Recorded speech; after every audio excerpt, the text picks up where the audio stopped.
Ladies and gentlemen of YouTube and the world, and welcome back to another Kyle Minger Show video. And I recently finished watching episode 7 of The Mandalorian. It's called The Spies. So before I continue on, if you guys are just new to the Minger Show, don't know exactly what I'm gonna do.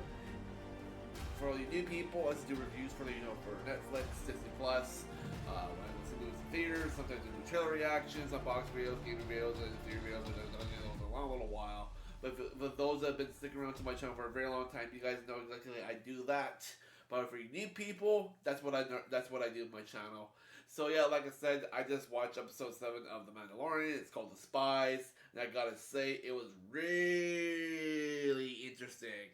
So here's what we gotta know about episode 7 and where we left off on the last time. So on the last episode, Bo-Katan Kryze was able to find all of her mercenary friends, and were able to bring them back to Narvada, and they were able to gather everybody into a big giant army of Mandalorians, and they were able to have a feast. They were able to talk to the main leader of the Mandalorians, the Forge Master lady, where I can't remember her name. That's why I call her just the Forge Master, because she forges everything for the old Mandalorians and making like armor for everybody. So they have a big feast, and then after Bo-Katan Kryze makes a plan to go to Mandalore to retake it, so they take the whole fleet with them to Mandalore. So the fleet's overseeing the planet, and so they take a small ship to go down to the planet, so they can make camp, so they can find where the main forge of where everything is underneath the crust of the planet, so they can retake it. But there was some big plot twists what was going on for this episode, and I was thinking that maybe one particular person is hiding there, and I think what I thought about it on the last episode, because I was like, no, there's no way he would be there particularly, but I think he is. So on the last episode, you know how that one rebel captain thought Moff Moff Gideon got captured by Mandalorians, but I don't think he got captured. I think he got freed by something else and got framed the Mandalorians for freeing them or whatever. I don't know, but basically, I think he went into hiding after he got freed, and I think after that, all Bo-Katan's friends went to that one planet where they met Jack Black's character being a lord and Lizzie being a mistress, and so after that they were able to gather them and go to the Narvada, and then they went to Mandalore. So there's a and also we got to see Moff Gideon a little bit at the beginning of the movie, where remember that one lady that I think that erased all the memories of Dr. Parshin. Yeah, so she was actually talking to Moff Gideon in the background. So yeah, so he is alive, and so you have a discussion on Coruscant, and then they decide to later on show Moff Gideon where he actually is hiding, and you're never going to be surprised where he is. So I know there's a lot of things going on throughout this entire episode, and it was pretty interesting, and I was pretty amazed what was going on. And while when Moff Gideon was done talking to that one lady from Coruscant, it leads him to a room called the Shadow Council, where they're deliberating on what the Empire is going to be doing in the background, since now the New Republic is now in order, and now he's talking to all these group of members from the old Empire in secret, because they're all hiding out there in the galaxy. And Moff Gideon is talking to some of the members, and one of the members in particular mentions Grand Admiral Thrawn. So he has stated that he is still missing, but at one point he's going to be returning in the Ahsoka show. So we all know that Lars Mikkelsen is returning and reprising his role as Grand Admiral Thrawn from the Rebels show. So that is awesome that he's returning to be Thrawn again. And it would be too weird and uncomfortable to have some random actor to portray Thrawn and have somebody else that used to do it on the show. He wouldn't be doing it, but Disney came around and was like, hey, no, let's bring him back. Let's bring Lars Mikkelsen because he was the guy that played the original voice for Thrawn in Rebels, and he is coming back. So he is going to be coming to the Ahsoka show, which is pretty awesome. So, like I said, they still mentioned that he's still missing for the last couple years, and they stated that he might return soon. And after that, after the Empire Shadow Council were done deliberating, they decided to so they ended their discussion, and then after that, it led to the Mandalore. Mandalorians went to the Mandalore. They sent a scout down below down the planet. They're searching for the main forge so they can boot up the fires and start rebuilding their population again. But during the process, they get ambushed by a bunch of jetpack looking freaking like soldier, like Empire soldier things. Made and all their armor is made out of freaking Beskar. And you know who is in charge?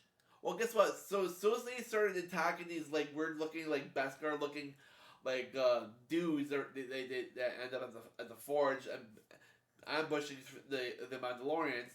After they were able to attack get rid of most of them, they were able to follow them where they came from, and you know where all of them were. And it's pretty cool though.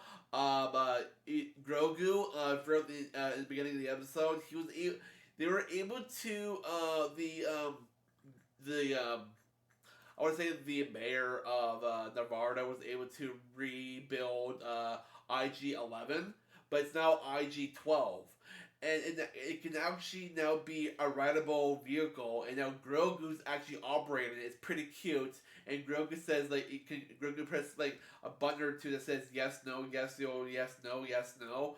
So now he can actually Grogu can actually now communicate with Din and says like no, or I want you to do this, and he will say no, no, no, no. So Grogu's operating freaking IG-12 for the expedition of the main forge of Mandalore. And it's pretty cute in him just walking around inside a droid. It's pretty awesome. I just freaking love it. It was like, oh my god, that's a freaking adorable.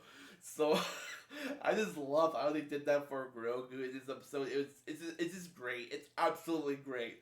So let's proceed on with the episode. So yeah, so like I said, they're following these weird looking Beskar looking troopers, and they are able to find a secret Empire base on the underneath the surface of Mandalore. And I was thinking they were going through this tunnel that looked like the same tunnel that Moff Giddin walked through along to speak to the Shadow Council, and I got me thinking, what if Moff Giddin was actually hiding in Mandalore, and guess what? He was! So they bumped into him, and he's wearing a Beskar-looking, dark, freaking, like, black Beskar armor. He takes off his helmet and he's like, hello, Moff Giddin here!